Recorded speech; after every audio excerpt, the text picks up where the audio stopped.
Well, hello once again. This is me, Leonard Wells, broadcasting as usual, and as ever, from HASLINGDEN, north of Manchester in the UK, 30 miles or 50 kilometres due north of Manchester, on Thursday, the 15th of September 2011.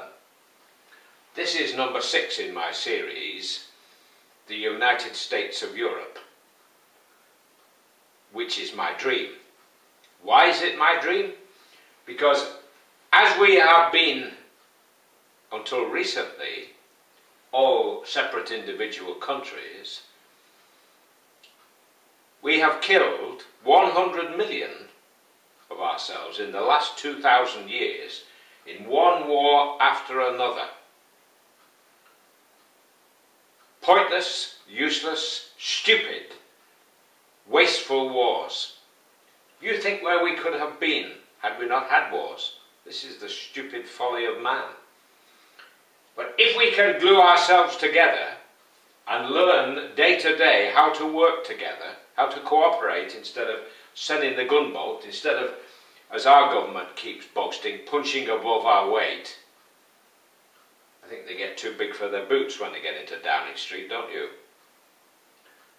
If we can all learn to work together, we have 2,000 years of peace ahead of us, and probably more than that. You think what we can do with 2,000 years of peace, with all the genius of Europe working together, fixing things, arranging things, organising things, with all the genius that is in Europe. Well, this is episode 6. But this is, today we're going to look at the 5th country on the list, because we're going through all 27 of the countries alphabetically. And so far we have done Austria, Belgium, Cyprus, Bulgaria, and today we're going to look at the Czech Republic. Now, most of us of my age will remember the Czech Republic as part of Czechoslovakia. But in 1993, these two countries separated. I can't explain to you why they did that. It must have been some kind of racial thing, but I don't know. Maybe one day I'll look into it. But like the EU is complicated enough as it is. So, Czech Republic, with the capital Prague, it has roughly 78,000 square kilometres, about a third the size of the UK.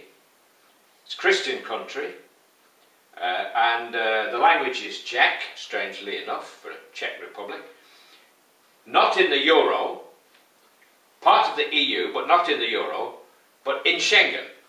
So we've got all these complicated things where some people like Switzerland are in Schengen, but not in the EU, and they don't use the Euro. So it's a complicated story. But I'm praying that we will all one day soon begin to sing from the same hymn sheet. And the reason there are problems is because we haven't done the job properly. Some people, like the UK, sit on the outside wanting to play golf with the rest of them, but with a different size ball. Anyway, let's have a look at the Czech Republic. It used to be part of Czechoslovakia. Now, in the 30s, Adolf Hitler wanted a chunk of Czechoslovakia because it had an armaments factory there. They were very good at making weapons. Today, they make cars, transport equipment, and beer, of course. Czechoslovakia is quite famous for beer, and it has some very beautiful buildings in Prague, very beautiful.